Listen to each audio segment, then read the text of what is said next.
Honour அவங்களோட magic சீரீஸில் இப்போ புதுசாக Honor Magic 8 pro air and Honor Magic 8 RSR Porsche edition அப்படின்னு சொல்லிட்டு 2 ஃபோன்ஸ் லான்ச் பண்ணியிருக்கிறாங்க.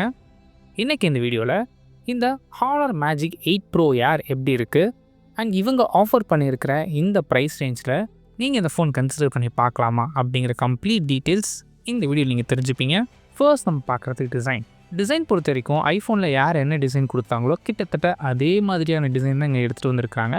பட் இங்கே கேமராவோட லேஅவுட் டிஃப்ரெண்ட்டாக இருக்குது அண்ட் பார்க்குறதுக்கும் கொஞ்சம் நல்லா இருக்குது. இந்த டிசைன் பற்றி நீங்கள் என்ன நினைக்கிறீங்க அப்படிங்கிறது கீழே கமெண்ட் பண்ணுங்கள்.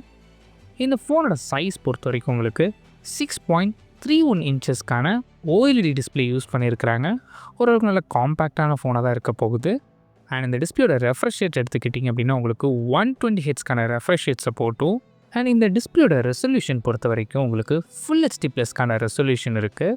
அண்ட் பிக்சல் டென்சிட்டின்னு எடுத்துக்கிட்டிங்க அப்படின்னா இது ஒரு சின்ன பேனல் அண்ட் ஒரு ஃபுல் HD+ கொடுக்கும்போது உங்களுக்கு பிக்சல் டென்சிட்டி அதிகமாக இருக்கும். பிக்சல் டென்சிட்டி பொறுத்த வரைக்கும் உங்களுக்கு 460 பிக்சல்ஸ் பெர் இன்ச் நல்ல ஷார்ப்பான டிஸ்பிளேவாக இருக்க போகுது. அண்ட் இந்த டிஸ்பிளே மூலமாக உங்களுக்கு 1.07 பில்லியன் கலர்ஸ் இதால் ப்ரொடியூஸ் பண்ணிக்க முடியும். அண்ட் கூடவே இந்த டிஸ்பிளேக்கு HDR சப்போர்ட்டும் கொடுத்துருக்குறாங்க. ஸோ HDR கண்டென்ட்ஸ் ஏதாவது யூடியூப்லேயோ இல்லை OTT பிளாட்ஃபார்ம்ஸில் பார்க்குறீங்க அப்படின்னா இந்த பேனல் அதுக்கான சப்போர்ட் கொடுக்கும். அண்ட் இந்த டிஸ்பிளேயோட பீக் பிரைட்னஸ் எடுத்துக்கிட்டிங்க அப்படின்னா உங்களுக்கு HDR மோடில் 6000 nits வரைக்கும் போகும்னு சொல்லியிருக்கிறாங்க. இது வந்து பீக் பிரைட்னஸ் மோடில். ஓவராலாக பார்க்கும்போது நல்ல காம்பேக்டான நல்ல டிஸ்பிளேனே சொல்லலாம். நெக்ஸ்ட் இந்த ஃபோனை பவர் பண்ணுறதுக்கான ப்ராசஸர்னு எடுத்துக்கிட்டிங்கன்னா இந்த ஃபோன் MediaTek Dimensity 9500 SoCயில் ரன் ஆகுது. இந்த ப்ராசஸர் ஒரு MediaTekோட Flagship ப்ராசஸர். அண்ட் இந்த ப்ராசஸரோட கிளாக் ஸ்பீடு உங்களுக்கு 4.21 GHz கிளாக் பண்ணியிருக்காங்க. அண்ட் இந்த ப்ராசஸர் கரண்ட் டேட்டில் நீங்கள் எந்த ஒரு அப்ளிகேஷன் யூஸ் பண்ணுறதா இருந்தாலுமே தாராளமாக உங்களால் யூஸ் பண்ணிக்க முடியும். அண்ட் கேமிங்கை எடுத்துக்கிட்டிங்கன்னா தாறுமாறாக இருக்க போகுது. அண்ட் இந்த ப்ராசஸரை சப்போர்ட் பண்ணுறதுக்காகவே உங்களுக்கு 16 GB வரைக்கும் RAM ஆப்ஷனும் அண்ட் 1 TB வரைக்கும் உங்களுக்கு ஸ்டோரேஜ் ஆப்ஷன்ஸும் கொடுத்துருக்குறாங்க. நெக்ஸ்ட் இந்த ஃபோனில் யூஸ் பண்ணிக்க கேமராஸ்னு எடுத்துக்கிட்டிங்க அப்படின்னா ப்ரைமரி ஷூட்டர் உங்களுக்கு 50 மெகாபிக்சல். இந்த ப்ரைமரி ஷூட்டருக்கு உங்களுக்கு ஆப்டிக்கல் இமேஜ் ஸ்டெபிலேஷன் சப்போர்ட் இருக்குது. f1.6 கொடுத்துருக்கனால லோ லைட்டில் எடுக்கிற இமேஜஸாக இருந்தாலும் சரி அண்ட் வீடியோஸாக இருந்தாலும் சரி உங்களுக்கு டீட்டெயில்ஸ் நிறைய கிடைக்கும். லைட் அதிகமாக உள்ள பாஸ் ஆகிறதுனால உங்களுக்கு நாய்ஸோட லெவலும் இங்கே கம்மியாகும். கூடவே இதோட அப்பேச்சர் பொறுத்த வரைக்கும் f1.6. செகண்டரி சென்சர் உங்களுக்கு 50 மெகாபிக்சலுக்கான அல்ட்ரா வைட் ஷூட்டர் கொடுத்துருக்குறாங்க. இந்த அல்ட்ரா வைட் ஷூட்டர் அப்பேச்சர் பொறுத்த வரைக்கும் f2.2. தேர்ட் ஷூட்டர் உங்களுக்கு 64 மெகாபிக்சலுக்கான பெரிஸ்கோபிக் டெலஃபோட்டோ லென்ஸ் யூஸ் பண்ணியிருக்கிறாங்க. இதோட அப்பேச்சர் பொறுத்த வரைக்கும் f2.6. அண்ட் செல்ஃபீஸ்க்காக இந்த ஃப்ரண்ட் ஃபேஸிங் கேமரா உங்களுக்கு 50 மெகாபிக்சலுக்கான ஃப்ரண்ட் ஃபேஸிங் கேமரா ஆப்ஷன் இருக்குது. இதோட அப்பேச்சர்னு எடுத்துக்கிட்டிங்கன்னா f2.0. அண்ட் இந்த ஃபோனில் எடுக்கிற வீடியோஸ் உங்களுக்கு 4K 60 FPS வரைக்கும் உங்களால் மேக்ஸிமம் ஷூட் பண்ணிக்க முடியும்.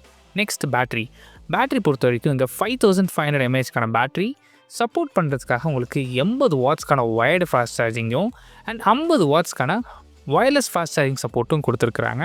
அண்ட் என்ன தான் 5500 mAh கொடுத்துருந்தாலுமே இதோட திக்னஸ் வெறும் 6.1 mm தான் திக்னஸ் ஓவராலாகவே. அண்ட் வெயிட்னு எடுத்துக்கிட்டிங்கன்னா வெறும் 155 grams ஓவரால் வெயிட்.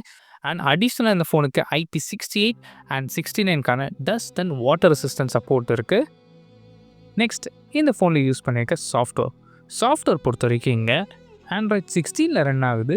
இதுக்கு மேலே ஹானரோட ஓன் UIயான MagicOS வெர்ஷன் 10 அப்ளை பண்ணியிருக்கிறாங்க.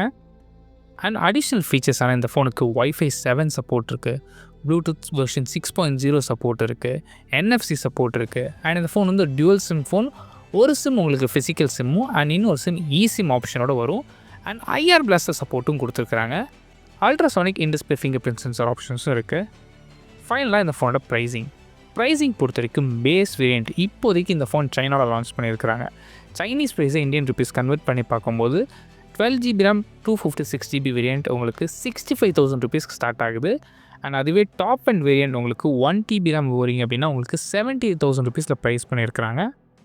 இந்த ப்ரைஸ் ரேஞ்சில் இந்த ஃபோன் வாங்கலாமான்னு கேட்டிங்கன்னா இப்போ இருக்கிற காம்போனன்ட்ஸ் காஸ்ட்லாம் வச்சு பார்க்கும்போது ஒரு காம்பேக்டான ஃபோன் நல்ல பவர் பேக்கடாக இருக்கணும் அண்ட் பெட்டரான டிஸ்பிளே பெட்டரான பேட்டரி வேணும்னு நினச்சிங்கன்னா இந்த ஃபோன் நீங்கள் கன்சிடர் பண்ணி பார்க்கலாம்.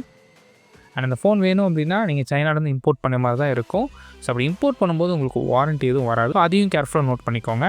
இந்த ஃபோன் பற்றி நீங்கள் என்ன நினைக்கிறீங்க? இந்த ப்ரைஸ் ரேஞ்சில் இந்த ஃபோன் நீங்கள் வாங்குவீங்களா அப்படிங்கிறத கீழே கமெண்ட் பண்ணுங்கள். தேங்க்ஸ் ஃபார் வாட்சிங்.